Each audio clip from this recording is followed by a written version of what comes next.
Thank you. You may be seated.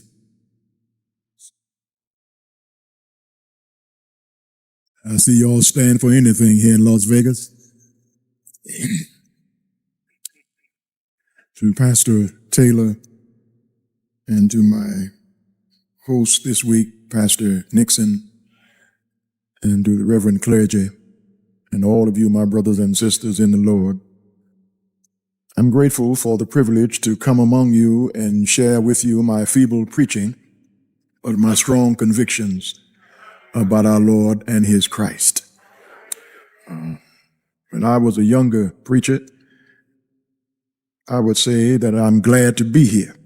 That's preacher talk, I'm glad to be here. But those of us here who are over 60 are glad to be anywhere.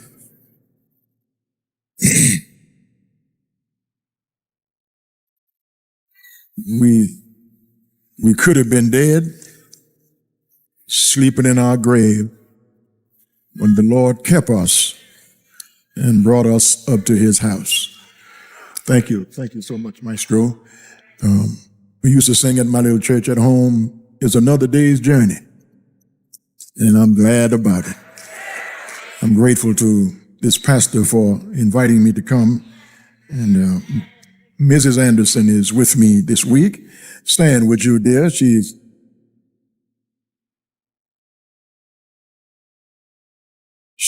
doesn't travel with me to preach much, but when I told her I was preaching in Las Vegas,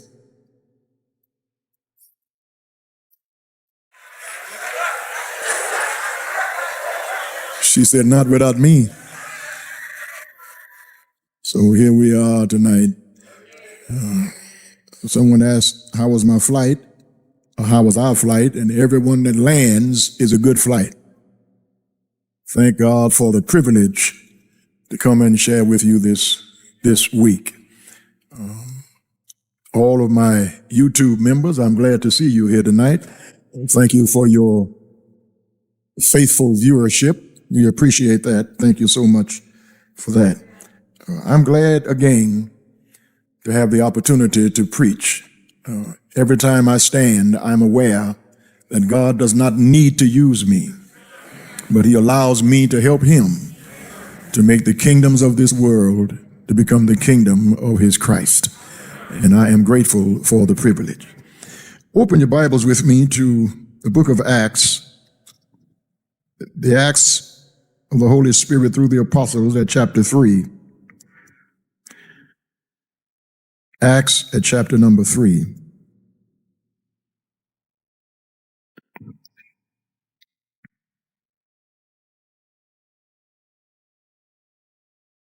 Verses 1 through verse number 10.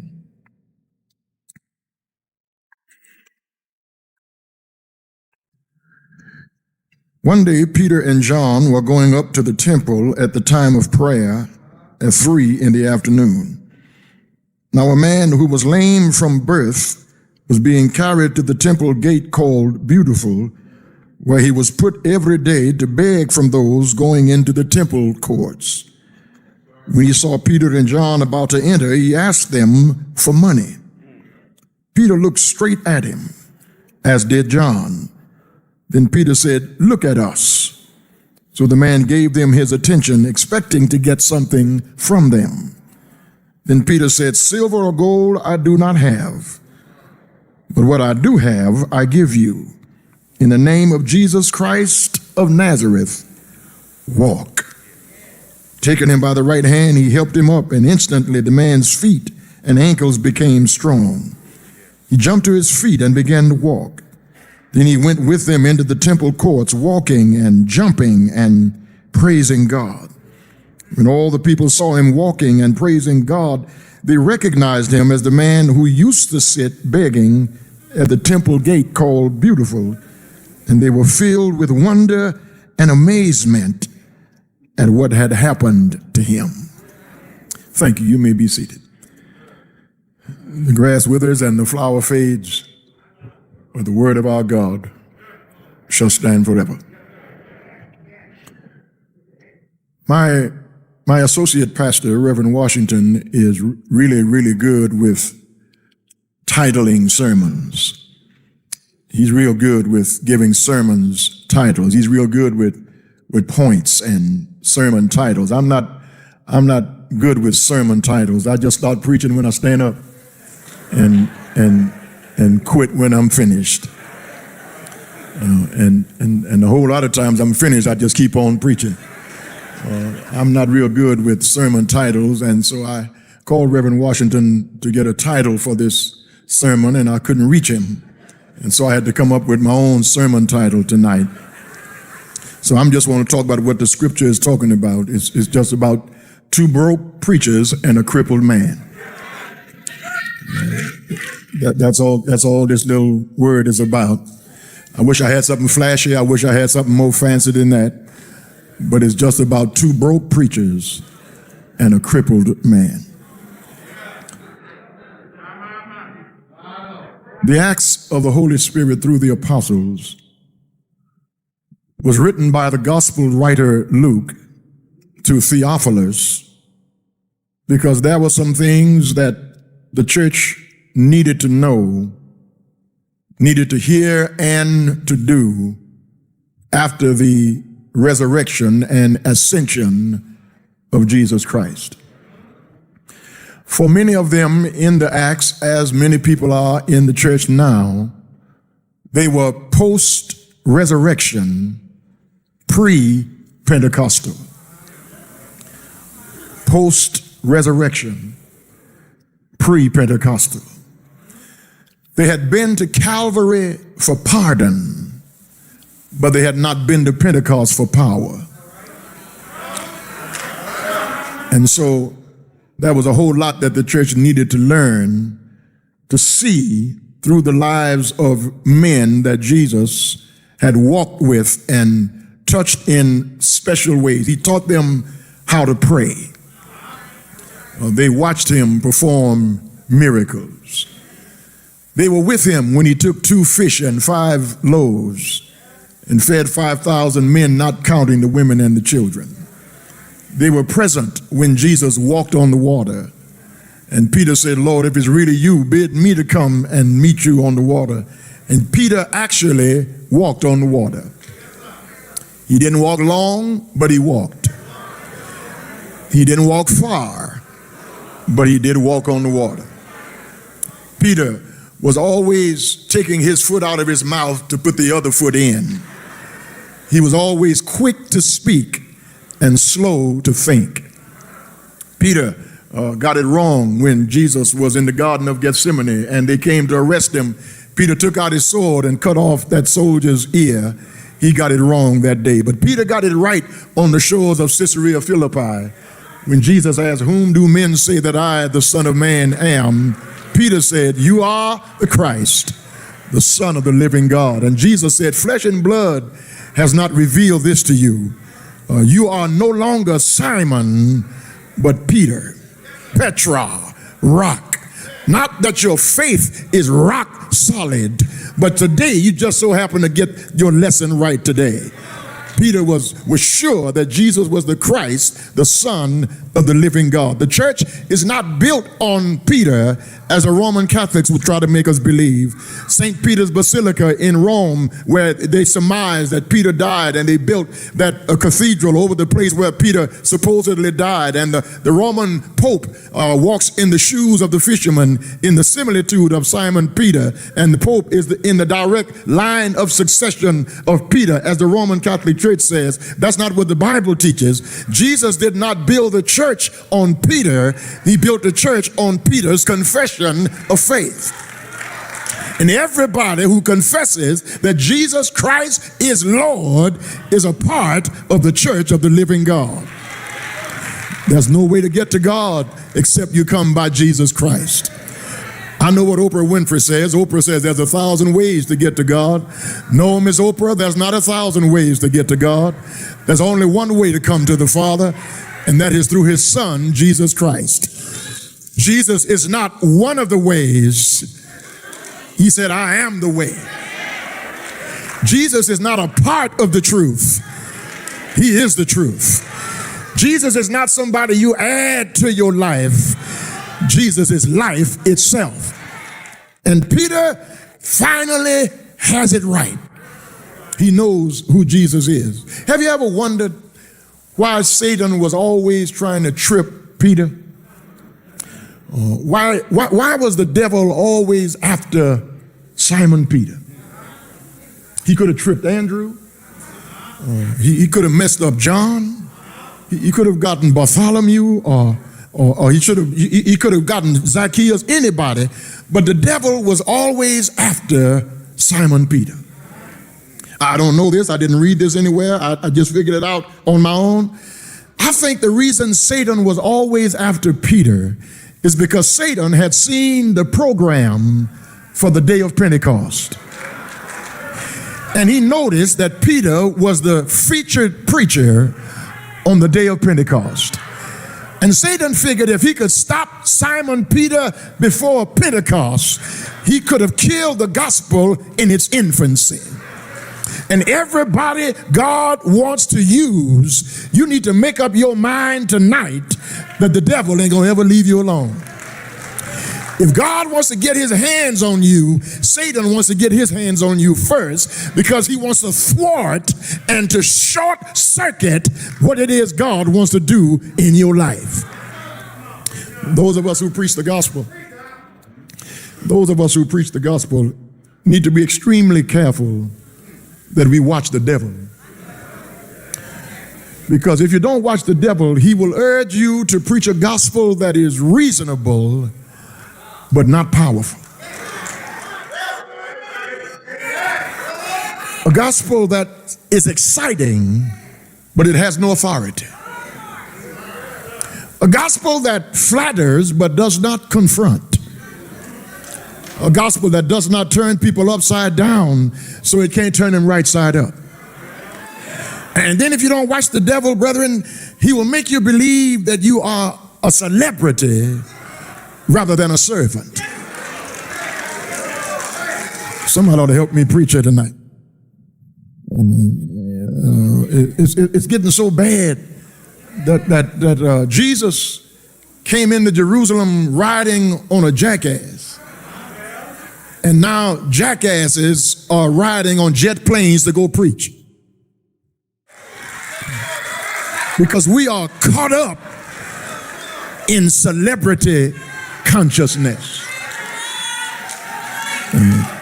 Everybody is so big, and the people can't get close to you because you don't want the anointing to wear off, and you just so grand that you get through preaching, you don't shake nobody's hand, and you don't talk to nobody, and all of that foolishness. I go to preach somewhere and they swarm my car. Pastor, can I help you with that?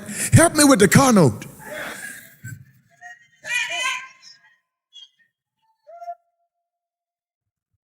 Somebody got to carry your coat, and somebody got to carry your Bible. Carry your own Bible. Who do you think you are? You're not a celebrity. You're a servant. I wish I had a witness here. The greatest preacher other than Jesus was the Apostle Paul. Am I right about that? Paul was a Jew by birth, a Roman by citizenship, a tent maker by trade, and a lawyer by profession. A Pharisee by religious training, and a Christian because of what happened on the Damascus Road. Spoke 13 languages, 7 of them fluently. Wrote over half the New Testament, and every time he writes, he never even calls himself Reverend Paul. He writes, I, Paul, a servant of the Lord Jesus Christ. Because when it's all over, he's not going to call me doctor. He's not going to call me reverend. He's not going to call me bishop. He's not going to call me pastor. Servant. Well done. You've been faithful over a few things. I'll make you ruler over many. Peter and John are on their way to the temple at the hour of prayer. And they happen upon this man who is lame, laid at the temple gates. And he's been in that condition his whole life. He's laid at the gate of the temple. Because he figures if anybody is going to be generous, if anybody is going to be open-hearted, if anybody is prone to hospitality, or if anybody will be kind-hearted, it must be people who are on their way to church.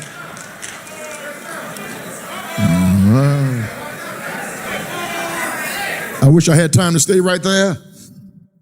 But some of the meanest people in Las Vegas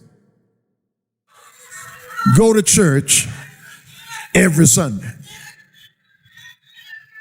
You want to know how mean they are? Just sit in their seat next Sunday morning. They will stand there until you move. I wish I had somebody to help me preach it. I know you got a fish on your bumper and you answer your phone, praise the Lord. And you blessed and highly favored. You too blessed to be stressed. All it takes is the right set of circumstances, and everything in you is going to come out. I've mentioned this to our church before. Sometimes I'm just full of the devil. Sometimes I'm just full of the devil. I have a member like that who's a super saint, like some of you looking at me right now. She is so saintly. I know that she got wings. She's got to have wings already because she's just that super saintly. She answers her phone, just praise the Lord. So one day I just got full of the devil, Pastor Nixon, and I called her house and she said, praise the Lord. And I hung up the phone. And about 5 minutes later, I called again. She said, praise the Lord. And I hung up the phone. And I called a third time about 5 minutes later. She said, praise the Lord. And I hung up the phone. And I called again. She said, God, who in it? I said, this is Pastor Anderson. She said, oh, Lord. Yeah. You ain't that holy. All of us got something crooked in us. All of us got something bent and wrong in us. That's why we need to go to the church. I wish I had 2 or 3 more crooks in here like me tonight who know that you need mercy. I'm here tonight because I need grace. I need forgiveness. I need God to look beyond my faults. I need to come to the Lord's house every time I get a chance, because every time I desire to do good, evil is always present. And the good that I would do, I find myself not doing, and the evil that I don't want to do, that's exactly what I do. Oh, wretched man, not that I was, but that I still am. Peter and John made their way at the hour of prayer, and there's a man lame at the beautiful gate. And those of us again who preach the gospel, be careful, because some lame people come here on Sunday morning. Some hurting people, some wounded people come here every time the doors open. And that's why the church ought to be a hospital for crippled souls, not a museum for frozen saints. The church ought to be a clinic for broken spirits and not a theater of performing arts. I'm not standing here tonight making a speech. I'm declaring the oracles of God, because somebody in here tonight is between heaven and hell. It's lame people, crippled people, physically able, but psychologically they are crippled, spiritually broken. moribund, depressed. There's a dearth of joy in them. And they come to ask, is there any word from the Lord? And this man is at the gate, and he looks at Peter and John, expecting, the scripture says, to receive alms. He was looking for them to give him money. I was sitting outside my house, and some Jehovah's Witnesses came by, and they were trying to sell me a watchtower. And I said, no, come on, sit down and have a seat. They said, no, we just have a good day. We just want you to get this watchtower. I said, well, no, let's talk. I don't want to just give you money and we not talk about the Bible. Since you're here to talk about the Bible, let's talk about the Bible. No, the watchtower, the Awake magazine is 50 cents. I said, no, I understand. I'm gonna give you the 50 cents, but let's talk scripture. They said, well, we don't have a whole lot of time. We just want to know if you in the 144,000. I said, I understand. I understand that that's what you believe. You believe that 144,000 are going to be in heaven. I said, that's half the truth. And half the truth is a whole lie. 144,000 are going to be in heaven. That's true.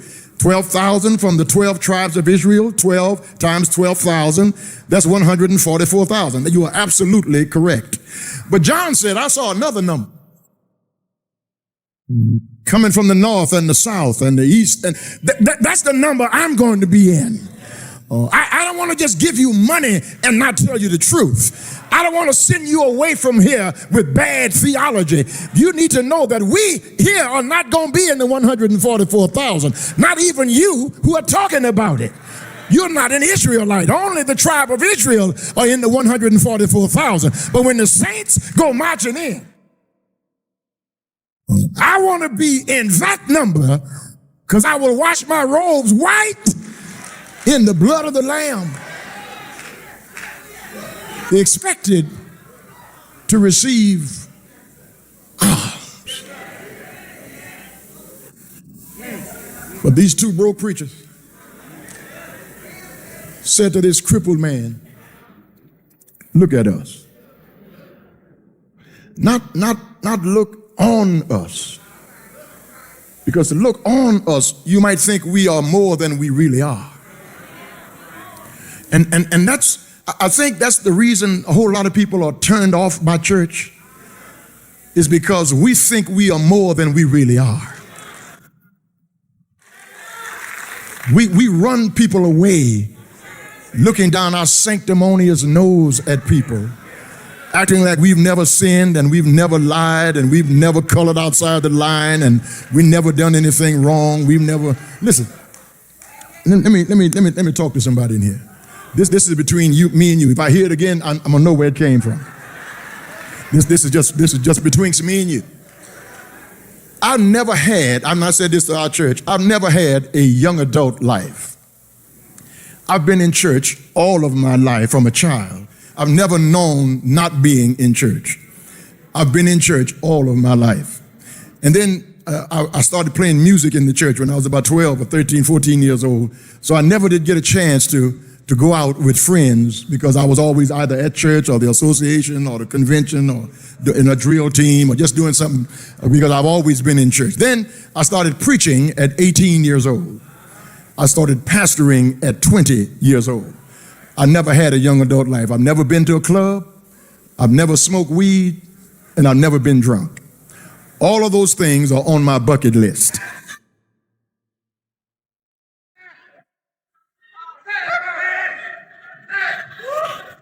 As soon as I retire, I'm going to a club. I'm going to get drunk, and I'm going to... Somebody ought to help me preach here. Can I talk to somebody in here who's real? I had to do all my sinning in church. I wish I had one or two more church sinners in here. I have sinned since I've been saved. Have I got a witness here? I have sinned since I've been a Christian.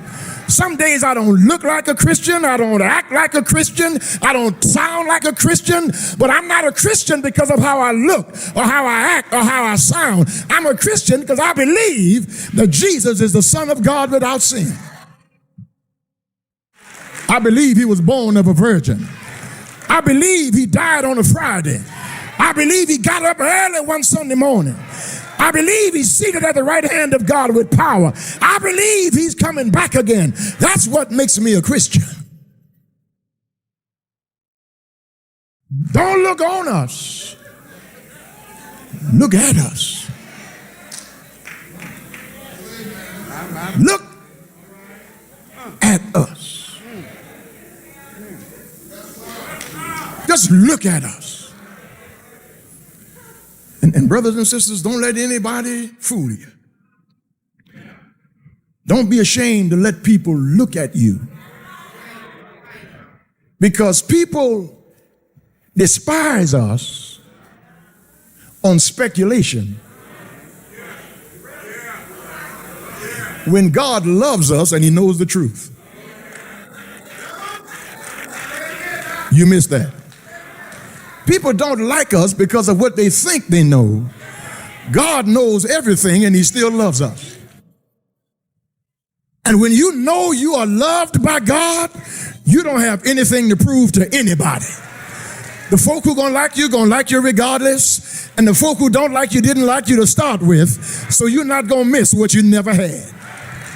You need to be satisfied in who you are. Be content with what you have. Thank God for who you are. Praise God. Look at us.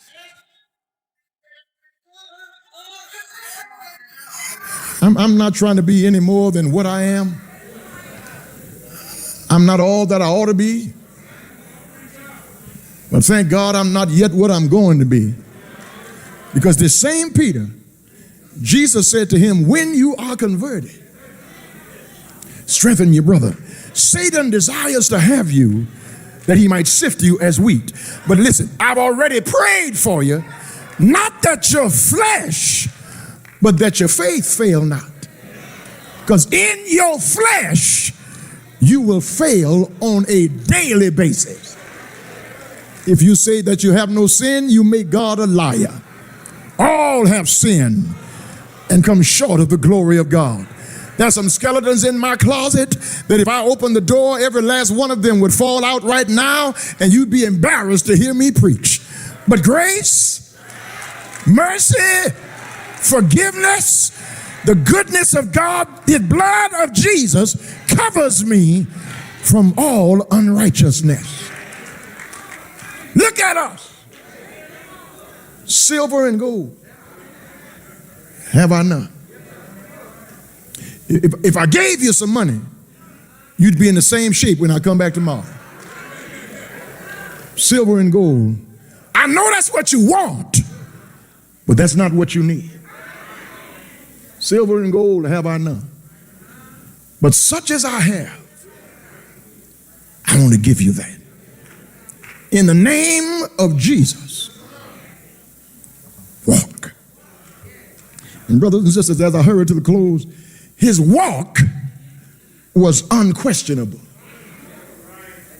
He had never walked his entire life. But when Peter took him by the hand, something happened to his ankle. When Peter took him by the hand, the power of God touched his ankles. He received strength that he never had before. And for the first time in his life, he stood up. Now listen, he didn't walk yet, but he had to stand up. Because before you can walk, you got to stand up. Somebody ought to help me preach it. Brother preacher, how you go in a church is how you intend to stay there. If you stoop down to get in, you'll never be able to straighten up. I wish I had somebody to help me here tonight. Walk in a man, walk out a man. You got to stand up. And listen, a whole lot of folk want to walk, but they don't want to stand. Because to stand means you got to get off the welfare.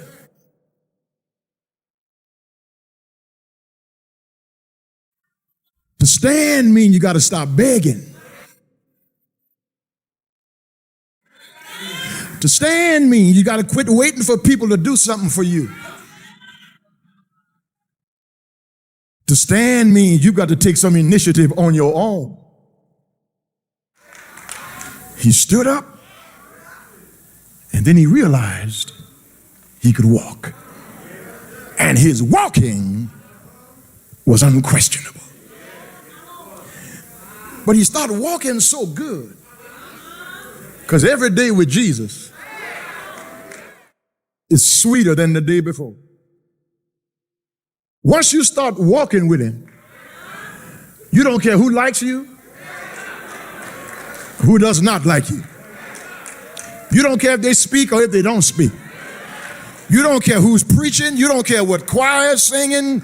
You don't care what church you at. As a matter of fact, it don't even have to be at church. You just start thinking about where God brought you from. How many doors God has opened. How many prayers God has answered. And it could be a Thursday night. You just start giving God glory all by yourself. I need somebody who just been driving and you start thinking about God's goodness. And before you know it, you're going 75 and 80 miles an hour. You gotta stop yourself because God's been so good to you. You're just washing dishes and then you just think about the goodness of God. Or you're sitting in a house that you didn't used to have and God brought you from a mighty long way. You can't make me doubt him. I know too much about him. He started walking. Unquestionable walk. And then he started worshiping. And his worship was undeniable. He had never praised God before because he didn't have a reason in his mind. But now he's got a reason to praise. Not only does he have a reason, but he got a right to praise God. Not only does he have a reason and a right, he has now a responsibility to praise God. Because God has done something for him that he could never do for himself. He's standing on his feet right now. And he's able to walk around for the first time in his life. And he starts worshiping God. When you read the rest of the scripture says, not only does he walk, but he starts leaping. He starts skipping. He starts jumping and praising, because when God does something for you that you know it was nobody but God who did it, you don't just clap your hands in the worship. That's too pretty. That's too cute. That's too mild-mannered for you to just clap your hands like you at a golf match or something. When God has done something for you, I don't care how dressed up you are. I don't care how long it took you to put your mascara on. I don't care how expensive your wardrobe is. If God has made a way for you, you just start praising God with such enthusiasm that you just give God your best worship and hallelujah. You just open up your mouth and throw your hands in the air and tell God, thank you for all you've done for me. He starts leaping and praising God. Is there anybody here tonight got a leap in your testimony? If the Lord opened doors for you and you don't mind worshiping him, if the Lord put food on your table, clothes on your back, money in your pocket, dried your tears, answered your prayers, made a way out of no way. If you feel like it a minute, come on, give God your best worship. His walk was unquestionable. His worship was undeniable. but his witness was unassailable because everybody who saw him started praising God with him. Because when God makes your life right, other people see what God has done and they start praising God with you. Is there anybody here got your own story to tell? Don't just shout on my testimony. You ought to have your own testimony.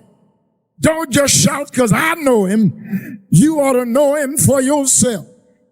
If you know him and you're not ashamed to testify, if he brought you out and you don't mind worshiping now, if the Lord made a way for you, come on, help me talk about it.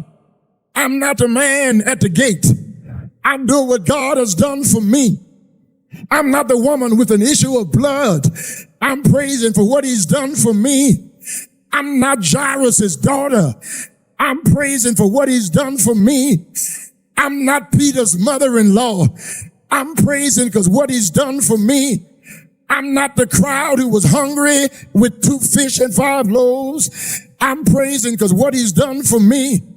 If you know him and you're not ashamed to testify, if he kept you and you don't mind worshiping, come on, help me talk about him.